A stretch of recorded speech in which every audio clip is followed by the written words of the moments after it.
नमस्कार जय जगन्नाथ समस्त को स्वागत करुच्ची मोर ही न्यू विनी ब्लॉग रे। आज आम बुली आसीचे ओडिशार प्रसिद्ध नयागढ़ कंटिलो नीलमाधव जोठारे भगवान पूर्वजन्म माने प्रथम ये नीलमाधव रूपे पूजा पाउथिले तापरे महाप्रभु रूपे पूजा पाइले।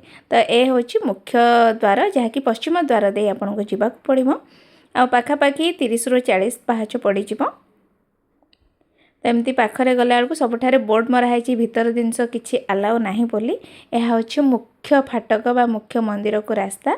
लेफ्ट साइड रे पड़ पाद धोइबापी टैप लगी। यह हूँ बाहर पाखर दृश्य माने बाहर बेढ़ा जहाँकि कंस्ट्रक्शन चली। मंदिर भितर जहाँ भी किणवे मंदिर भितर ही किनीपारे। प्रथम पाद धोईक आम भर को चली जाइलु। जहाँ किणाकिणी करबा कथा घी दीप भोग सब भितर किछि मिल जिवो। तापर मुख्य मंदिर रे दर्शन कर देथिलु। एठारे अन्यान्य पार्श्व देवादेवी मध्य अछंती। महाप्रभु जगन्नाथ मध्य अवस्थित अछंती।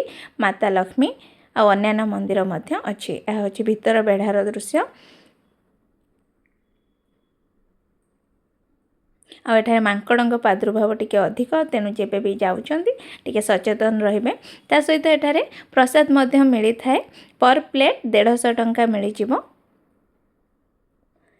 प्रसाद रे बहुत किछ अछि जेमती टंक तोराणी आ अन्यान्य जिनस जहाँ भी खट्टा खीरी तापरे साग बेसर दुई प्रकार खट्टा डाली मिठा भात कानिका एमती विभिन्न भेराइटर खाइबा अछि।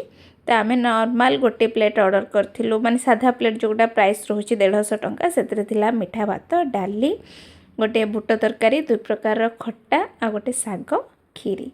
साइड रे महानदी बही जाइछि जार दृश्य बहुत ही मनोरम। चाहिए तलक मध्य जाई परिबे सेठी मध्य फोटो फोटो उठे पारिबे। साइड रे डंगा भी रखा हैछि आ सीढ़ी भी अछि तलक जिबा पई। तो निहाती बुली आसंतु ए बुलीवा सीजन रे नयागढ़।